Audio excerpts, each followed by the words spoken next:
ጤና ይስጥልኝ እንደምን አመሻችሁ የተከበራችሁ የሞመንት ዜና መጽሔት ተከታታዮች። ባለፉት 24 ሰዓታት ውስጥ በዓለም ፖለቲካና በአገር ውስጥ ጉዳዮች ላይ ሰፊ ትኩረት ያገኙ 6 አበይት ነጥቦችን ይዘንላችሁ ቀርበናል።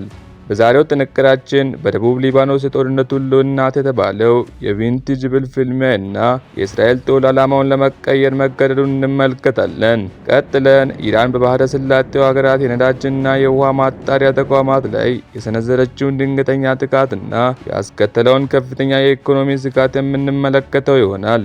እንዲሁም በኢራን ሰማይ ላይ የተከሰከሰውን የአሜሪካ ኤፍ-15 ተዋጊ አውሮፕላንና የጠፋውን አብራሪ ለመታደግ በደቂቃዎች ውስጥ የተጀመረውን አደገኛው ሩጫ በጥልቀት እንመለከታለን። ከዚህም በተጨማሪ በእስራኤል አዲስ የሞት ቅጣት ሕግ ምክንያት ከአውሮፓ ሕብረት ጋር የተፈጠረውን ሰጣ ገባ እና የቢሊዮን ዩሮ የንግድ ስምምነት መናጋት እንመለከታለን።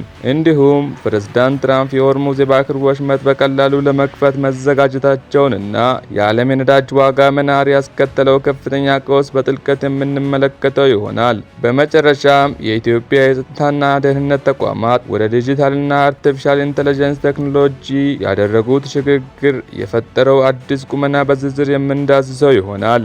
መረጃዎችን ወደ እናንተ የማደርሰው እኔ ምናሴ ነኝ። ፈጣን፣ ገለልተኛና ታማኝ የሆኑ ዓለም አቀፍ እንዲሁም ሀገር ውስጥ ዘገባዎችን በሰዓታት ልዩነት የምናቀርብበት ሞመንት ዩቲዩብ ቻናላችን ነው። ሁልጊዜም እንደምንለው ከተለያዩ ከታመኑ ምንጮች ያገኘናቸውን መረጃዎችን በማመዛዘን እውነተኛ ዘገባ ብቻ ይዘንላችሁ ቀርበናል። እስከ መጨረሻው አብራችሁ እንድትቆዩ የአክብሮት ግብዣችን ነው። ወደ መጀመሪያው አቤት ጉዳያችን ስንመጣ የጦርነት ሁሉ እናት የተባለለት የቪንቲጅብል ከተማን ለመቆጣጠር በደቡብ ሊባኖስ እየተደረገ ያለው አስከፊ ፍልሚያ የዓለምን ትኩረት ስቧል።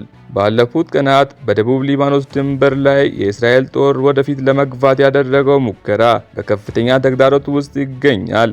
በንብረትና በሰው ኃይል ላይ የደረሰ ያለው ጉዳት ከፍተኛ መሆኑን ተከትሎ የእስራኤል ወታደራዊ ምንጮች በሊባኖስ ውስጥ የተቀመጡትን ወታደራዊ ግቦች ማሳነስ እንደሚያስፈልግ መግለጻቸውም ተሰምቷል። በተለይም ሂዝቦላን ሙሉ በሙሉ ትጥቅ ማስፈታት የማይታሰብና ከታቀደው በላይ ረጅም ጊዜና ከፍተኛ መስዋዕትነት የሚጠይቅ መሆኑን ወታደራዊ አመራሮች በመግለጽ ላይ ይገኛሉ። ሂዝቦላን በበኩሉ አነስተኛና ተንቀሳቃሽ ቡድኖችን በመጠቀም የእስራኤልን ታንኮችና ወታደሮችን በመደብደብ ላይ እንደሚገኝ በየዕለቱ የሚወጡ መግለጫዎች ይፋ እያደረጉ ይገኛሉ። በዚህ ሁኔታ ጦርነቱ ከመቋጨት ይልቅ በከፍተኛ ሁኔታ እየተባባሰ ይገኛል። ወደ ሁለተኛው ነጥባችን ስንሸጋገር ኢራን በባህረ ሰላጤው ሀገራት የነዳጅና የውሃ ማጣሪያ ተቋማት ላይ የሰነዘረችው ድንገተኛ ጥቃት ከፍተኛ የኢኮኖሚ ስጋት ፈጥሯል። ባለፉት ጥቂት ሰዓታት ውስጥ ኢራን በአሜሪካ እና በእስራኤል ለሚሰነዘሩባት ጥቃት ምላሽ በሚል በጎረቤት የባህረ ሰላጤው ሀገራት ወሳኝ መሰረተ ልማቶች ላይ ጥቃት ፈጽማለች። በኩዌት የሚገኘው ሚናል አህመድ የነዳጅ ማጣሪያ ለሶስተኛ ጊዜ የተመታ ሲሆን እንዲሁም የውሃ ማጣሪያ ተቋማትም ከፍተኛ ጉዳት ደርሶባቸዋል። በአቡ ዳብም ግዙፍ የጋዝ ማቀነባበሪያ እና የአልሙኒየም ፋብሪካዎች ላይ በደረሰው ጥቃት ሳቢያ ከፍተኛ የኢኮኖሚ ኪሳራ መድረሱ ተነግሯል። ይሄ ሁኔታ ቀጠናውን ለዓለም የነዳጅና የኢነርጂ አቅርቦት ያለውን ስጋት እጅግ የጨመረው ሲሆን የዓለም የንግድ ማህበረሰብንም በከፍተኛ ሁኔታ ስጋት ውስጥ ከቷል። ቀጥለን በኢራን ሰማይ ላይ ስለወደቀው የአሜሪካ ኤፍ-15 ተዋጊ አውሮፕላንና የጠፋውን አብራሪ ለመታደግ ስለተጀመረው አደገኛው ሩጫ እንመለከታለን። በኢራን ደቡብ ምዕራብ ክፍል አንድ የአሜሪካ ኤፍ-15 ተዋጊ ጄት መከስከሱን የአሜሪካ ወታደራዊ ምንጮች አረጋግጠዋል። አውሮፕላኑ 2 አብራሪዎች የነበሩት ሲሆን አንደኛው በአሜሪካ ልዩ የነፍስ አድን ቡድን ቢታደግም ሁለተኛው አብራሪ ግን በኢራን ምድር ውስጥ የት እንዳለ እስካሁን አልታወቀም። ኢራን አብራሪውን በቁጥጥር ስር ለማዋል ሰፊ አሰሳ ያደረገች ሲሆን ለያዘም ሰው የገንዘብ ሽልማት አዘጋጅታለች። በሌላ በኩል አሜሪካ የጠፋውን አብራሪዋን ቀድማ ለማግኘት በከፍተኛ ጥረት ላይ ትገኛለች። ይህ ክስተት ጦርነቱ ከተጀመረ ወዲህ አሜሪካ በኢራን ምድር ላይ ያጣችው የመጀመሪያ ሰው ያለበት አውሮፕላን በመሆኑ በዋይት ሃውስ ውስጥ ትልቅ ውጥረት ፈጥሯል። ወደ አራተኛው አቤት ጉዳያችን ስንመጣ በእስራኤል አዲስ የሞት ቅጣት ሕግ ምክንያት ከአውሮፓ ሕብረት ጋር ከፍተኛ ሰጣ ገባ ተፈጥሯል። የእስራኤል መንግስት አዲስ ያወጣው የሞት ቅጣት ሕግ በአውሮፓ ህብረት ዘንድ ከፍተኛ ተቃውሞ ገጥሞታል።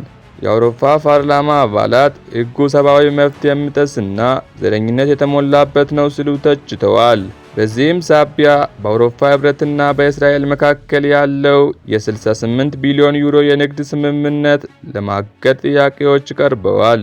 ምንም እንኳን እንደ ጀርመንና አውስትሪያ ያሉ ሀገራት ለእስራኤል ካላቸው ታሪካዊ ወገንተኝነት የተነሳ ማገዱን ቢቃወሙም ክርክሩ ግን በቀጠናው ያለውን የዲፕሎማሲ ግንኙነት ክፉኛ እየፈተነው ይገኛል። ወደ አምስተኛው ነጥባችን ስንመጣ ፕሬዝዳንት ትራምፕ የሆርሙዝ የባህር ወሽመጥ በቀላሉ ለመቆጣጠር መዛታቸው የዓለምን የነዳጅ ገበያ ይበልጥ አናውጦታል። ፕሬዝዳንት ዶናልድ ትራምፕ በትሩዝ ሶሻል ገጻቸው ባስተላለፉት መልእክት አሜሪካ በጥቂት ጊዜ ውስጥ የሆርሙዝን የባህር ወሽመጥ በቀላሉ መክፈት፣ ነዳጁን መቆጣጠርና ከፍተኛ ሀብት ማፍራት እንደምትችል በልበ ሙሉነት ተናግረዋል። ሆኖም ግን ወታደራዊ ተንታኞች ይህንን ንግግር ከእውነታው የራቀ የቀን ቅዠት ሲሉ አጣጥለዋል።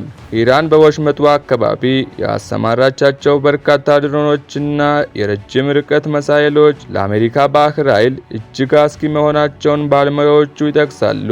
በአሁኑ ወቅት በወሽመጡ ላይ በተፈጠረው ውጥረት ሳቢያ የዓለም ነዳጅ ዋጋ በአንድ በርሜል እስከ $119 የደረሰ ሲሆን እንደ ፓኪስታን ያሉ ሀገራት የነዳጅ ዋጋ በአንድ ጀንበር ከ43 እስከ 55 በመቶ ለመጨመር ተገደዋል።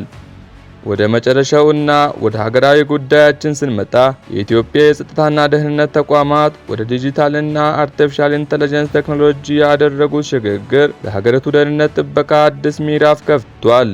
ኢትዮጵያ በጸጥታ ዘርፍ እያስመዘገበችው ያለው የቴክኖሎጂ ሽግግር ለሀገር ሕልውናና ሰላም ትልቅ ዋጋ ያለው ሲሆን ቀደም ሲል የነበሩት አሰራሮች ዘመኑን ያልዋጁ እና እርስ በራሳቸው የማይናበቡ እንደነበሩ የሚታወስ ሲሆን አሁን ግን በተደረገው መጠነ ሰፊ የሪፎርም ተቋማቱ በቴክኖሎጂ እንዲደገፉ ተደርጓል። በተለይም ጠቅላይ ሚኒስትር አብይ አህመድ በሩቅ ምልከታ ያቋቋሙት የኢትዮጵያ አርቲፊሻል ኢንተለጀንስ ኢንስቲትዩት የደህንነት መረጃዎችን በማቀናጀት ረገድ ግንባር ቀደም ሚና እየተጫወተ ይገኛል።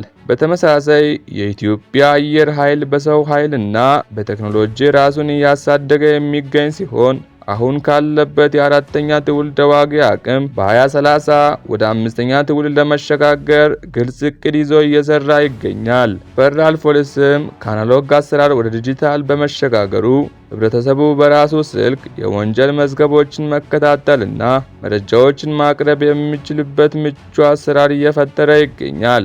ይሄ በሀገራችን የተጀመረው የተቋማት ግንባታ ኢትዮጵያን ከማንኛውም የቅርብ ሆነ የሩቅ ጠላት ሴራዎች ለመጠበቅና የህዝቦቿን ሰላም ለማስከበር ትልቅ ጋሻና ጥላ እንደሚሆንም ይታመናል። ውድ የምኖመንት ቤተሰቦች በዛሬው የዜና መጽሔት ዝግጅታችን እነዚህን አበይት ጉዳዮች እንዳሰናል። ዓለም በጦርነትና በኢኮኖሚ ቀውስ ውስጥ በምትገኝበት በዚህ ወቅት በሀገራችን እየቀጠሉ ያሉት የሰላም ጥረቶችና የቴክኖሎጂ ተቋማት ግንባታዎች እጅግ ተስፋ የሚሰጡ ናቸው። እናንተስ በእነዚህ ጉዳዮች ላይ ምን ትላላችሁ? በተለይም በሀገራችን ጸጥታ ተቋማት ሪፎርም ላይ ያላችሁ ሀሳብ ከታች በኮመንት አጋሩን። መረጃዎችን ከወደዳችሁ ቪዲዮን ላይክ ማድረግ አይረሳ። እንዲሁም አዳዲስ መረጃዎችን በፍጥነት ለማግኘት ሳብስክራይብ በማድረግ ቤተሰብ ይሁኑ። በቀጣይ አዲስ መረጃ እስከምንገናኝ ሰላምና ጤና በያላችሁበት ሁሉ